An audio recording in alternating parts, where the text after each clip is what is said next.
이 시대를 살아가야 됩니까? AD 64년 7월 19일 날 로마에서 대형 불이 났습니다. 역사에 기록될 만한 대형 화재입니다. 9일 동안 로마 전 시내를 잿더미로 만들어버렸습니다. 그때 황제가 누구죠? 네로 황제입니다. 얘기했을 거예요. 민심이 흉흉해요. 그런 일이 일어나면 이 마음들이 막 갈라지잖아요. 이 네로 황제가 황금으로 만든 저택을 세우기 위해서 일부러 방화했다. 이런 소문도 들리고 로마 시내를 리모델링하기 위해서 일부러 불을 질렀다. 그 불타는 걸 보고서 이 네로 황제가 악기에 맞춰서 노래를 불렀다. 별의별 소문이 다 났습니다. 이 황제 자리가 위태로운 거예요. 16세의 황제가 돼가지고요. AD 68년 31살에 자살을 해요. 젊은 나이에. 이걸 지켜야 되지요. 이슈를 조작을 해야 됩니다. 그래야 자기가 살 수가 있어요. 방화범을 조작하는 거예요. 세계 몇 위에 드는 방화범 조작 사건입니다. 예수 믿는 성도들을 기독교인들이 방화했다고 조작을 하는데요. 그때 로마가 다신교를 믿는 사람들이었습니다. 그런 민족이었어요. 그리고 기독교가 들어간 지가 얼마 안 되는데 무슨 소문이 있었냐? 이 기독교인들은 모이면 사람의 이 살과 피를 먹는다더라. 이런 소문이 일어났어요. 이 성만찬이니까. 그리고 때마침 이 불이 기독교인들이 정착되어 있는 촌에 비껴간 거예요. 그러니까 조작하기가 얼마나 좋습니까? 조작을 하는 거예요. 조작을 해놓고 기독교인들을 체포하기 시작을 합니다. 이건 역사니까. 체포해서 어떻게 하느냐? 개에게 찢겨 죽게 합니다. 예수 믿는다는 이유 때문에. 사자 밥이 되게 해요. 그냥 산채로 태워서 사람을 죽여요. 십자가에 못 박혀 죽입니다. 그때 사도 바울이 체포되는 거예요. 오늘 디모데후서 4장의 배경이 그런 겁니다. 체포돼서 로마 감옥에 있다가 사도 바울이 참수형을 당해요. 목이 잘려서 죽어요. 유대인이기 때문에 십자가에 못 박혀서 죽이지도 않고 목을 잘라버려요. 이때쯤 베드로가 또 잡힙니다. 체포돼요. 베드로는 십자가에 거꾸로 못 박혀 죽습니다. 이런 역사적인 배경이 있는 말씀이 디모데후서 4장입니다. 어떤 복음을 원합니까? 그런 시대라면 여러분은 어떤 복음을 원하세요? 어떤 복음이 나에게 위로를 줄 거라고 생각합니까? 평안의 복음, 격려하는 복음. 일단 우리가 예수 믿는 걸 좀 중단하자. 죽을 수 있으니까 걸리면. 하나님이 우리에게 준 직분을 잠시 내려놓자. 어찌하든지 살아야 되니까 다 흩어져서 각자 생명을 이어나가다가 이 역사가 지나가면 우리 함께 다시 모여서 공동체를 이루고 신앙생활을 하자. 이 정도 복음이 돼야 위로가 되는 거 아니에요. 믿는다는 이유 때문에 죽는 상황이기 때문입니다. 그런데 바울이 그 시대를 돌파하는 방법을 복음의 메시지를 이렇게 얘기를 하는 거예요. 디모데후서 4장 5절 보십시오.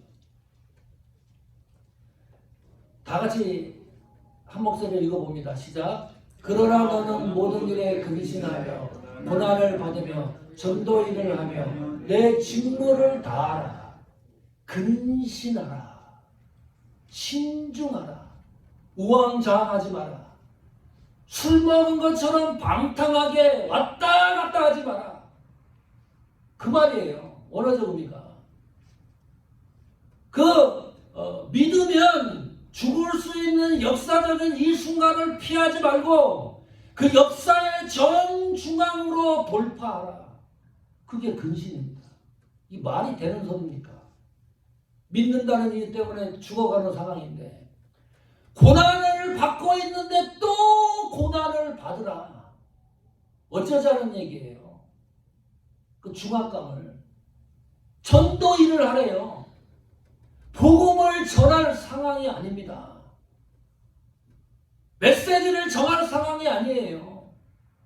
그런데 복음을 전하래요.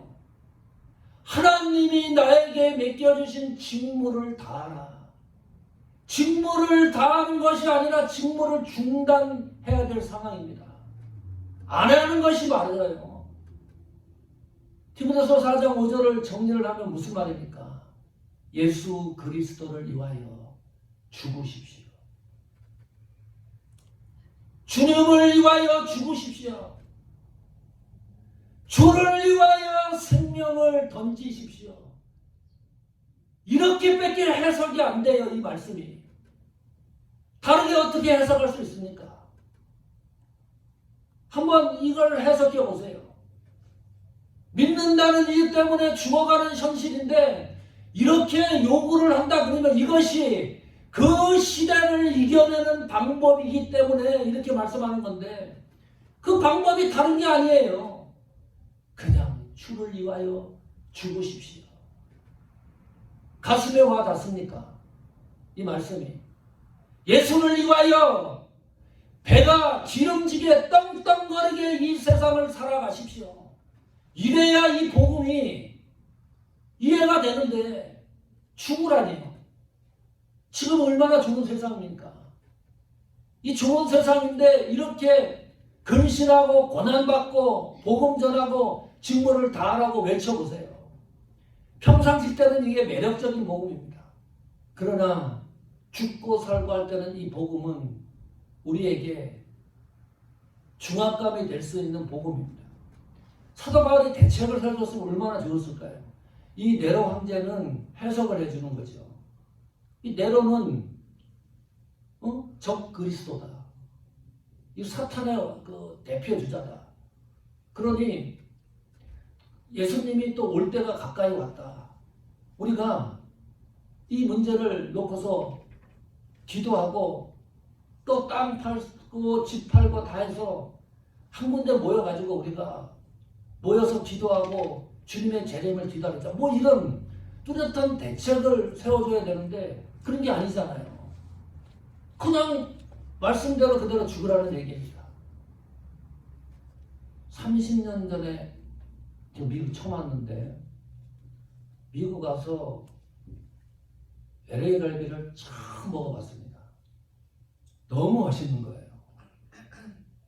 제 인생의 그 음식 중에 최고로 맛있는 것이 LA 갈비라고 생각을 했어요.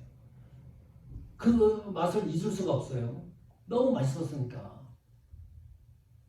김창룡 장로님이 산호제에 뷔페가 식당이 오픈됐다고 식사를 대접한다고 함께 갔습니다. 깜짝 놀랐습니다. 거기에 이거는 20년 전 일입니다.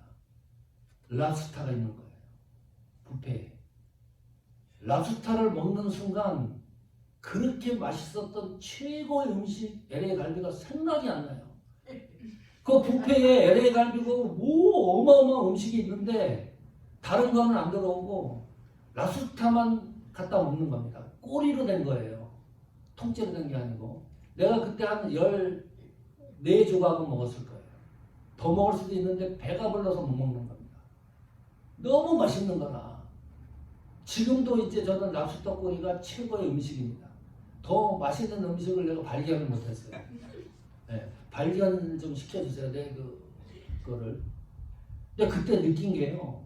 참 사람 묘하다. 랍스터 맛을 내가 느끼니까요. 그렇게 맛있었던 1등이라고 생각했던 LA 갈비가 내 눈에 들어오지 않습니다. 거기 다른 음식들이 많이 있는데 하나도 들어오지 않아요. 그냥 랍스터 이 맛에 취해가지고 사람이면 얼마나 속상하겠어요. 그렇게 1등이라고 너가 가깝게 지냈는데 아니라 그러는 거니까. 랍스터 맛에. 랍스터 맛에 다른 음식이 눈에 들어오지가 않는 거예요. 여러분 잘 보십시오. 내 속에 복음이 제대로 들어오잖아요. 세상 풍조가 재미가 없어요. 그것이 측정입니다. 내가 지금 잘 가고 있는지 안 가고 있는지를 측정할 수 있는 중요한 도구가 뭐냐면 세상 풍조가 재밌다고 느껴지면 아직 복음의 맛을 제대로 모르는 겁니다. 하나님 은혜의 맛을 알고 구원의 맛을 알고 오늘 메시지처럼 예수님의 재림의 신앙의 초점에 맞추고 나가는 그 맛을 알고 하나님 나라가 도래한다는 그 맛을 알면 이 세상 풍조가 재미가 없어요. 재미가 없기 때문에 예수님에게 내 생명을 거는 거예요. 세상 풍조가 예수님보다 생명 거는 것보다 더 재밌으면 우리 인간은 절대로 예수님에게 생명을 걸지가 않습니다. 내가 잘 알아요. 내 본질에 대해서.